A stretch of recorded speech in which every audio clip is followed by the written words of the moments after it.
Guys, welcome back to the channel. Today we're going to be tackling the 2013 Accord V6 starter issue that we've been having. It's a known issue with this vehicle where you will get the starter grind. And basically, I believe there was a design flaw in the starter where it mates the flywheel, and basically it will grind and the vehicle will not start every so often.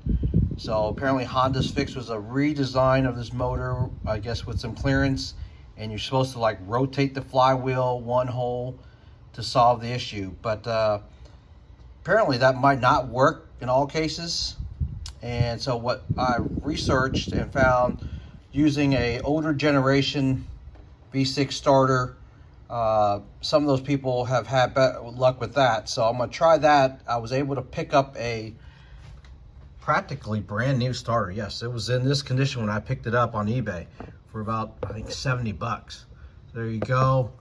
It is a Honda starter and it should bolt right in. And I'm going to try that first, because if you purchase a new Honda starter OEM, I believe it's like upwards of 400, maybe 450 or something like that. So I'm going to give this a whirl and see if this works. So let me get to it. I'll get the tools together. I'll be right back. Okay, folks, so in order to gain a little more room to give us more access to the starter, we're going to remove the battery completely. So basically we're going to take off with a 10 mil, take off the negative, take off the positive, and then take off the bracket that holds the battery in place. Let me get that taken care of and I'll be right back.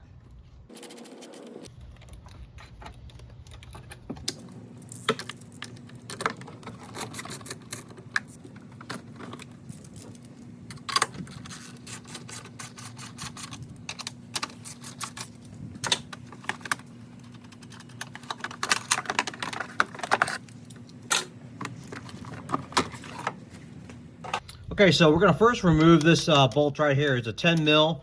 That's holding the radiator hose support bracket. So we're just going to remove that real quick, and then that'll give us some more room, and then we'll unclip the wire from the starter.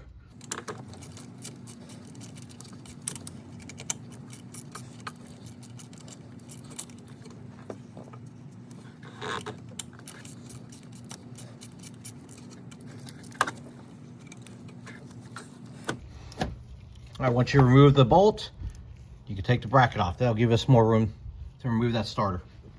Okay, so next we're going to unclip this connector from the starter. Simply push down on this tab right there and then push it away. Be gentle with it. You don't want to break it.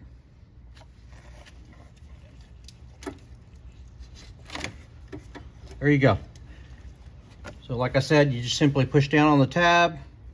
It flexes, goes up a little bit, and you just push the connector away, and that'll push that out of the way and you'll be good. So next we're going to tackle is the bolt that's on the battery cable that connects to the starter. All right, so to remove that nut, simply get you a 12 mil universal with some extensions, and it should come right off. There you go. Simply lift up on the cable. That one's off now. Slide it out of the way like that. So next thing we gotta do is just unbolt the starter from the flywheel. There's gonna be two, one on top, and there's one more on the bottom. All right, so next we're gonna get the starter unbolted. You're gonna take it's gonna be two 14 millimeter bolts. In this case, you can see there's two bolts that are blue that Honda marked. There's one on top, and then there's one on the bottom. Simply unbolt that, and we should be able to snake it out.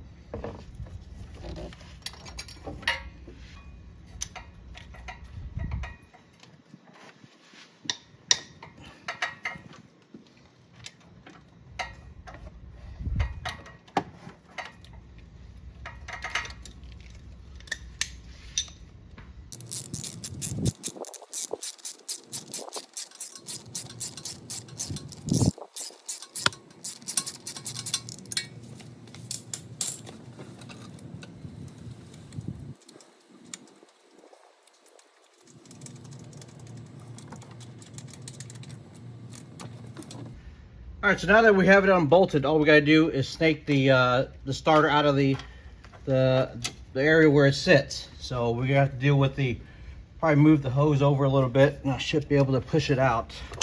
Let's see.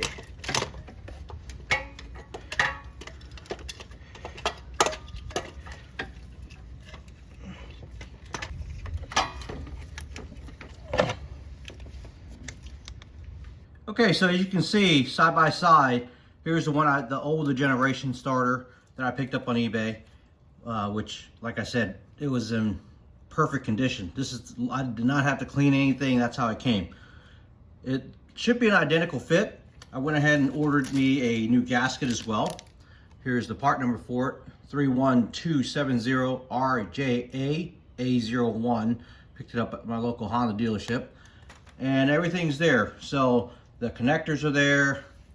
The battery cable connection is there as well. We'll see if we run into any clearance issues, but it shouldn't. Everything should bolt right back up, just like how it came with the original. So let's get that started. I'll be right back. Okay, so we got the starter back in. The only modification you're gonna have to make, you're gonna have to cut away part of that bracket that held the radiator hose support. But it shouldn't be a problem. Just take a Dremel tool and trim off enough to where the starter can mount on to its place.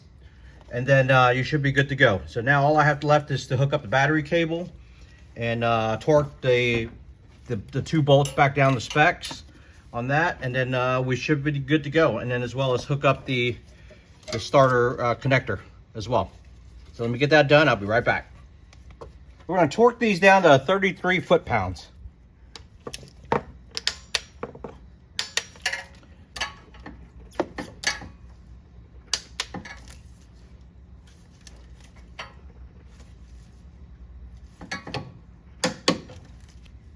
All right, so we got the battery cable hooked up. We got the connector hooked up as well. Snap back in place. The only thing we have left to do is to hook up the battery. Well, let's get that done. Okay, so on the radiator hose support brace, that bracket that was on the piece that we cut off, I just relocated to the battery tray. There was a hole already there. All you do is just mount it in from the bottom, and then it secures it properly. And it's at a right angle, keeps everything away from the fan, keeps it away from the starter as well. So there you go. Hopefully now we'll put the battery in, we'll get it started back up, and we'll give it a try. All right, looks like everything cranks up right. No issues, no noises, no grinding. We'll see how long this lasts. I'll keep everybody updated. Thanks again for watching.